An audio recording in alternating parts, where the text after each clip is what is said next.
Bienvenidos a Comprendiendo el Zohar. El título de este libro deriva de la palabra Zohar, escrita en arameo, que encontramos en el libro de Daniel, capítulo 12, versículo 3, dentro del siguiente contexto. Los iluminados brillarán como el Zohar, resplandor o esplendor del cielo. Ahora bien, ¿qué es el Zohar? El Zohar es un comentario de la Torá, es decir, que no es un libro independiente. Para los que desconocen qué es la Torá es una de las tres grandes partes de la Tanakh o Biblia hebrea.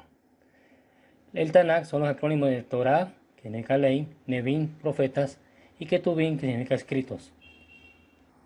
El Zohar es como la parte más importante de la dimensión mística del judaísmo. Por supuesto, hay muchos libros y muchas corrientes, pero principalmente el Zohar es destacado como la fuente más importante de la dimensión mística del judaísmo, que está enmarcada dentro de la tradición de la Kabbalah o de la Cábala. El Zohar simplemente lo que hace es presentarnos nuevas posibilidades de significado y ha llegado a ser considerado a la misma categoría o a la altura dentro de la categoría de la Torá, Talmud y el Zohar, por supuesto. Lógicamente hay corrientes que consideran que esto no es así. Debemos considerar que dentro de diversas categorías o libros tenemos el Tanakh, que es el libro principal, los Talmud, la Mishnah, los Midrash, la Halajá, la Cábala, Tosefta, Hasidut, Liturgia, Musar, entre otros. Ahora bien, tenemos dentro del Zohar ciertos personajes, ¿sí? Esos personajes son rabinos encabezados por Rabbi Shimon. También tenemos otros rabinos como Rabbi Elazar, hijo de Rabbi Shimon, Rabbi Hizkiyah, Rabbi Anuna Sabam, Rabbi Yudai, Rabbi Hilla, Rabbi Yosin, Rabbi Abba, entre otros, que se dedican a interpretar las palabras de los héroes bíblicos y a veces son convertidos ellos como los personajes principales. Lo que ellos hacen es descubrir o comentar ciertas partes de la Torah y buscan su significado. Muchas veces el significado es muy diferente del tradicional o de lo ortodoxo. Decíamos que la Torah son los primeros 5 libros de la Biblia católica o de la Biblia cristiana.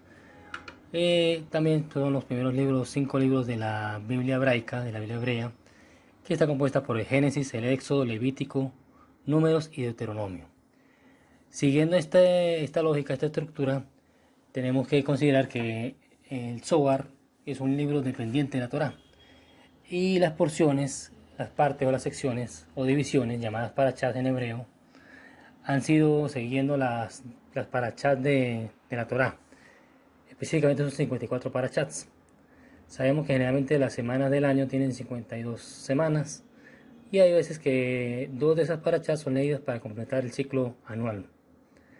Naturalmente hay que considerar que el calendario hebreo no es exactamente igual al calendario gregoriano que nosotros utilizamos, pero es bastante similar en cuanto a la cantidad de días. Por supuesto, pues los meses son diferentes. Aclarado esto, tenemos que considerar que hemos organizado las parachas del Zohar siguiendo el orden de la Torá. Específicamente hemos utilizado el siguiente criterio. Cuando están en color azul, quiere decir que tienen su correspondencia en el Zohar.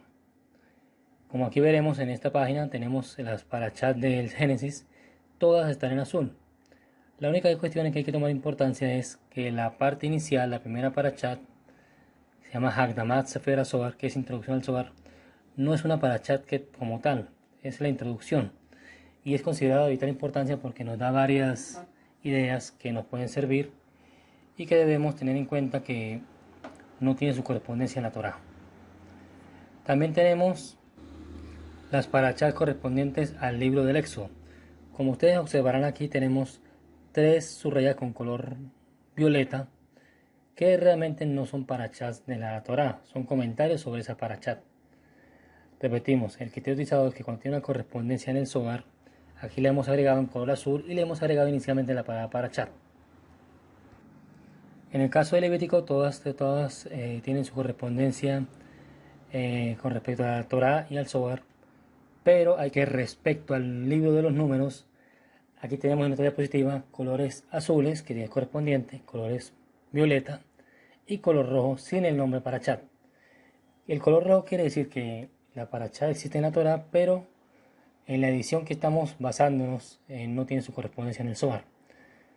Nos basamos en la edición de Daniel Matt, en la tradición Prisker, traducción de Daniel Matt del arameo al inglés, la cual nosotros hemos ido traduciendo al español para tratar de aprender y de profundizar en los maravillosos secretos de la Torá y comprender la palabra de Dios. Finalmente, en el libro de correspondiente de Deuteronomio, la gran mayoría de las parachas están en color rojo. Y vemos que en los últimos dos libros prácticamente la cantidad de información y de análisis es menor comparado con los tres primeros libros, que abarcan la mayor parte de los comentarios. Seguidamente tenemos unos títulos correspondientes a porciones similares a un estilo zoháricos que no tienen su correspondencia en la Torá. Aquí tenemos el listado donde tenemos dos grandes categorías: Midrash Anelán, que es el Midrash del oculto, y las composiciones zoháricas, las cuales, lo repetimos, no tienen una correspondencia a una parashat correspondiente a la Torá, pero sí algunas partes de la Tanakh. Una vez hemos tenido una vista general de cómo está estructurado el Zohar, la pregunta es: ¿quién escribió el Zohar? ¿Quién es el autor? En torno a este problema hay dos soluciones o dos respuestas. La tradicional es que Rabbi Shimon, hijo de Yohai, fue quien escribió el Zohar. La otra opción es Moses de León. Las dos opciones han sido objeto de debate, donde la primera opción, que es que el autor fue Rabbi Shimon, es prácticamente basada en la parte espiritual, mientras la segunda opción es la parte más académica. Ahora bien, ¿quién fue Rabbi Shimon? Rabbi Shimon fue un rabí del siglo II que vivió en Israel y que pasó 19 años recluido en una cueva. ¿Por qué? Porque no cumplió un decreto del Imperio Romano de no estudiar Torah. Durante ese tiempo que estuvo recluido en esa cueva con sus discípulos, discutían sobre los significados y los secretos de la Torah. Y esos secretos fueron recopilados y expuestos en este libro llamado el Zohar. La otra opción es que el libro del Zohar fue escrito por Moses de León, un judío español místico sobre el cual no tenemos mucha información, pero que afirmaba que este libro fue escrito por Rabbi Shimon. Generalmente se ha especulado mucho de que este señor, Moses de León, afirmó que el autor era Rabbi Shimon y que él lo que hacía era copiar y repartir, hacer llegar la información del Zohar. La cuestión es que, ¿por qué, si Moses de León escribió el libro, por qué afirmó que había sido Rabbi Shimon? Recordemos que el problema de la editorial de los autores no es igual en la antigüedad que en la actualidad. ¿Por qué razón? Porque antes importaba mucho la autoridad, el nombre de la persona, quién había escrito un libro. También otro problema era el problema de la antigüedad. Aquí tenemos que ver que si aceptamos que Mosé de León escribió este libro, lo hizo según la leyenda de la esposa, de la viuda de Moisés de León, para vender el libro y para que la gente escuchara sus palabras. También tenemos que aclarar que esta investigación de quién escribió el libro comenzó también en la época inclusive contemporánea o coetánea de Rabbi Shimon. Tenemos la historia de Isaac, hijo de Samuel, que vivió en Israel y al llegar a Europa se enteró de la existencia de este libro, de la cual nunca había escuchado en Israel. Se puso a averiguar y se encontró con Rabbi Shimon, con Mosé de León, quien le dijo que el libro había sido escrito por Rabbi Shimon y que le iba a mostrar los manuscritos. Recordemos que en ese tiempo eran manuscritos escritos a mano, pero en el transcurso del camino pues se separaron y luego falleció Mosé de León y no pudo acceder este señor a esos documentos. Pero según la historia de la vida de Mosé de León, cuando fue Isaac, hijo de Samuel, a investigar, ella le comentó que su esposo, el difunto Mosé de León, lo que hacía era escribirlo de su mente, que no había copiado nada. Digamos así que todo era un problema de invención. Ahora bien, ¿cuál es la opción verdadera? No lo sabemos. La invitamos a analizar este libro y sin importar si el autor fue Rabbi Shimon o Moshe de León, hay que disfrutar de la imaginación y de este libro, de su mensaje y de los secretos que nos regalan, que nos decodifican y nos permiten ver otras perspectivas maravillosas que nos van a permitir hacer más cosas, a profundizar nuestro conocimiento de la Torá. Decíamos que los datos de Moshe de León son escasos, ¿sí? Ahora bien, Moshe de León se interesó por la filosofía, la literatura rabínica y la enseñanza de la Kabbalah. La Kabbalah en su tiempo era considerada como enseñanza esotérica, ¿sí? Enseñanza oculta, que también abarcaba técnica de meditación y literatura mística. Dentro de las influencias que tuvo este señor, tenemos que ir a la Kabbalah de Provenza, la Escuela de Gerona, Cataluña y Castilla. Es decir, que tenemos que esta zona, esta región de España, de la actual España, Francia e Italia, estaba conformada por un grupo sustancioso e importante que se encargaba de transmitir estas ideas, las cuales inspiraron al señor Moshe de León. Debemos recordar que Moshe de León fue introducido en el Bair, uno de los principales libros de la Kabbalah, junto al Sefer Yetzirah. Tenemos que el Zohar se caracteriza mucho sobresale mucho por el lenguaje y sus temas. ¿Por qué? Porque el lenguaje es muy oscuro, tiene mucho simbolismo y tiene un vocabulario especializado, ¿sí?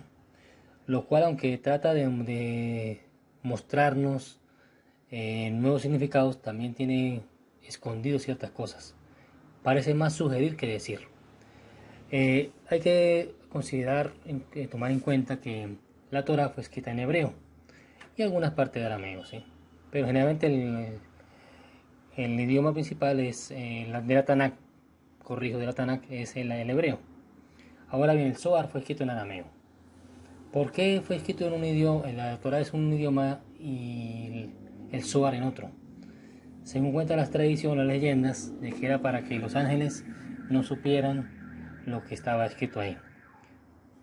Por cuestiones de aparentemente que se oponían a que el hombre se supiera los secretos del universo. Pero según algunas fuentes, sobre todo los eruditos y los estudiosos, se ha visto que el Zohar tiene muchas expresiones enigmáticas, juegos de palabras, neologismos, errores gramaticales y sobre todo rastros de hebreo y castellano medievales.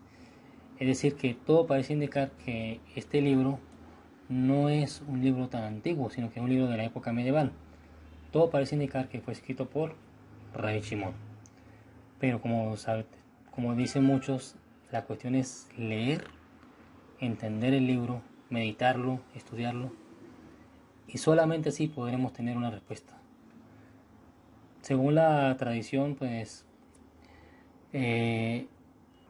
fue Rabbi Shimon.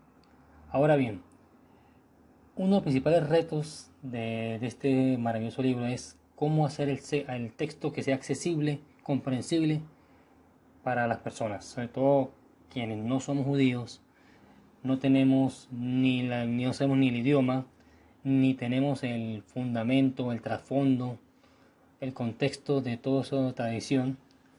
Cómo hacer que ese libro sea comprensible, sea accesible.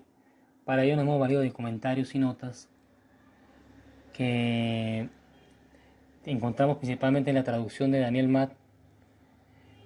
También hay que considerar que este lenguaje es bastante, más que decir, lo que hace es insinuar, ¿sí? Aparte de insinuar, tenemos oximorones, tenemos también palabras nuevas, antiguas y muchos neologismos. Dentro de las posibles fuentes se han encontrado que hay muchos paralelos entre la literatura rabínica y la parte zohárica, la parte del Zohar, ¿sí? Lo cual puede ayudar a descifrar el significado de estos términos extraños. El Zohar, pues, a pesar de toda la parte del lenguaje, tenemos una parte del tema que destaca mucho, que es el erotismo, tanto en el reino divino como en el reino humano. Y destaca aquí la unión en la parte divina del santo, bendito sea, con la parte de la Shejinah, la parte femenina. También encontramos la parte física, la parte humana, la unión entre lo masculino y lo femenino. Entre las diversas traducciones del Zohar hay muchos retos y muchas dificultades. Recordemos que el Zohar fue manuscrito y era distribuido por Moshe de León en folletos, en partes, nunca fue distribuido de manera completa, lo cual hizo bastante difícil que a la hora de realizar las primeras impresiones en Italia durante el siglo XVI, los redactores y los editores tuvieron que combinar varios manuscritos para producir un texto completo. Las ediciones más famosas inicialmente, porque son las primeras ediciones impresas, son la de Mantua y la de Cremona, que fueron realizadas durante 1558 y 1560 de la Era Común. Naturalmente hay que afirmar o informar que había mucha gente que se oponía a que el Zohar fuera publicado. ¿Por qué razón? Porque se podían revelar los secretos de la Torá, pero también porque el Zohar era considerado como una obra reciente. También debemos repetir que debido a esta variedad de variantes, a esta diversidad de variantes, uno de los principales problemas es construir un texto arameo crítico. Es decir, que no tenemos un libro como tal por cual guiarnos exactamente, sino que hay que prácticamente construir el texto arameo crítico, ¿sí? Elegir diversas variantes de manuscrito. ¿Y cómo lo hizo el autor Daniel Matt para elegir esta traducción? Trabajando de forma sistemática, seleccionando las variantes que ofrecían lecturas superiores. Y no basarse simplemente en que eran más antiguas, porque a veces podían haber corregido errores que en realidad son formulaciones típicas del Zohar. Y lógicamente procedió a restaurarlas para darle una mejor comprensión al contexto. Tenemos que reconsiderar que cada comentario del Zohar refleja la mentalidad del comentarista y también en este caso de la traducción. Lógicamente pues hay que ver que el comentario es fundamental para entender esta obra que tiene muchos y muchas matices, muchos significados y una riqueza de imaginación. Ahora bien, según Daniel Moaz, su traducción es literal pero poética, la cual permite transmitir la energía lírica del arameo de la mejor manera y permite cierta libertad de expresión. Tenemos que considerar que el vocabulario básico del Zohar es limitado, pero sus raíces ofrecen una rica variedad de significado. Naturalmente, todos estos problemas, todos estos retos, siempre permiten estar en conflicto y es difícil determinar el significado apropiado. Descubrir cómo estos significados pueden afectar a la traducción y a la comprensión. Y de aquí tenemos que considerar que la búsqueda lingüística, la traducción, va de la mano con el desafío espiritual, con la parte espiritual, el crecimiento espiritual. Quizá todas estas dificultades de traducción, de interpretación, lo que hicieron fue animar más a todas las personas que se han dedicado a estudiar y a traducir este libro, a superar, a lograr un desafío espiritual, ¿sí? Donde buscamos conectar con lo divino y donde tenemos desafíos espirituales como buscar ese tesoro perdido sin renunciar ni al yo ni al mundo, donde podemos que restaurar nuestra intimidad con lo divino. Entre los libros de Moshe de León tenemos varios libros. El primero que vamos a nombrar aquí es Sefer Arrimón o Libro de Granada. Este libro prácticamente lo que hace es que Moshe de León está descontento porque los judíos ricos en España se adhieren al racionalismo radical para no estudiar la tradición y no buscar la verdad.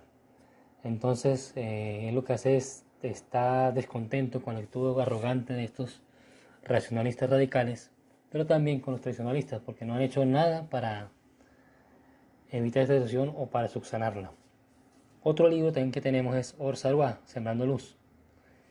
Y el libro prácticamente que es como el precursor del Zohar es Midrash Anelán, que es un midrash oculto, esotérico, que es una mezcla de hebreo y arameo, el cual es considerado que está desaparecido, pero que es un avance, un primer borrador sobre las partes de la Torá, el libro de Ruth y en los comienzos del Cantar de los Cantares y Lamentaciones. Ahora bien, en este libro de Midrash Anelán tenemos la figura de Rabbi Shimon, pero también tenemos otra figura como Elíasar, hijo de Orcanos, un rabí anterior, y otra colección de figuras talmúdicas de diversos siglos, cosa que luego fue refinada en el Zohar y fue presentada solamente como Rabbi Shimon. Eso sí es que suponemos o aceptamos que Mosés de León es el autor del Zohar. Lo cierto es que todo parece indicar que este libro de Midrash Anelán y todos sus libros lo que hacían era preparar a sus lectores para la publicación de esta obra magna, pseudoepigráfica, como es el Zohar. Debemos repetir que Mosés no estudió la copia completa del libro, solamente por partes, y eso en cierto modo pues lo ayudó a mantener el misterio y la intriga. Este problema de quién fue el autor ha permitido o ha desatado una ola de estudios críticos sobre el Zohar, sobre esta obra misteriosa, ¿sí? Lo cierto es que inicialmente la antigüedad del Zohar fue aceptada paulatinamente por los cabalistas y alcanzó su máximo esplendor en la escuela de Safed, encabezada por Mosés Cordovero e Isaac Luria. Prácticamente toda la Kabbalah actual es de luriánica, de Larizal. También tenemos que el Zohar también tuvo su influencia en círculos cristianos como Pico de la Mirandola, Johannes Reublin, Francisco Giorgio de Venecia y Jaume Postal, que tradujo el Zohar al latín. Naturalmente no todo el mundo aceptó esta creencia de que el Zohar había sido escrito por Rabbi Shimon. También había gente que no creía eso y dedicó un análisis profundo de eso, entre los cuales tenemos Arinoen, León Rugiente, escrita por León Modena, el cual afirmaba que este libro no fue compuesto por Rabbi Shimon ni su círculo cercano, y que no podía tener más de 300 años, debido a los anacronismos. Naturalmente elogió el estilo del Zohar, su efecto, pero debido a que este era altamente venerado, no publicó esa obra, la cual fue impreso en 1840. También tenemos otras opciones como el sebetanismo, de Shebatai Zevi, que era considerado el supuesto Mesías. Jacob Enden publicó Mitpahat Sefarim, o Cubierta de Olivos Sagrados, en 1778, donde habían pruebas de que el Zohar era de carácter reciente. Lógicamente sus afirmaciones se basaban en que había rastro de fuentes medievales, un arameo corrupto, errores alágicos, alusiones históricas y anacronismos. Pero a pesar de todo esto intentó que el Zohar era un libro sagrado y que se podía salvar parte de este maravilloso libro.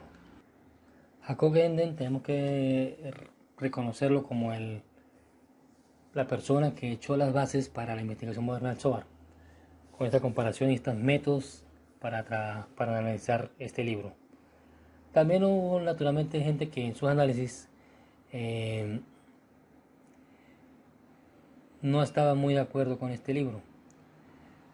Adolf Jelinek comenzó a investigarlo y a comparar los escritos hebreos de Mosés de León con el Zohar y consideró que la mayor parte de los libros del libro hebreo aparecía en el Zohar en arameo. Y también citaba pasajes del Zohar atribuyéndolos a fuentes antiguas. También descubrió la influencia de la Kabbalah del siglo XIII en las ideas y en las terminologías del Zohar. Decíamos hace poco que había gente que estaba en contra del Zohar. Y entre ellos encontramos a Henry Grice, que era un racionalista y decía que la Kabbalah era un crecimiento maligno en el judaísmo y el Zohar es un libro de mentiras. Para ello se basó en el testimonio de Isaac de Acre, quien había entrevistado a la viuda de Mosés de León y lo acusó prácticamente de un falsificador. La cuestión es que este señor prácticamente no se enfocó en la parte del mensaje, de los temas, de las interpretaciones. Ahora bien, hemos llegado prácticamente a la parte más importante, que es el investigador Gerson Scholem, quien examinó el lenguaje del Zohar, su terminología, sus ideas, su simbolismo, y llegó a la conclusión de que la Kabbalah es un componente vital del pensamiento y historia de judíos. Y dentro de esa tradición maravillosa Y dentro de esa tradición maravillosa tenemos que el Zohar es un libro maravilloso, pero lógicamente tuvo que analizar su estructura literaria, su forma de ficción, sus variaciones históricas, y encontró que este libro no fue escrito por Rabbi Shimon. Prácticamente asignó que el libro fue escrito por Mosés de León. ¿Por qué se afirma esto? ¿Por qué él afirma esto? Porque se basó en las fuentes literarias tales como el Talmud babilónico, el Targum de Onkelos, los diversos errores gramaticales y hebraísmos medievales.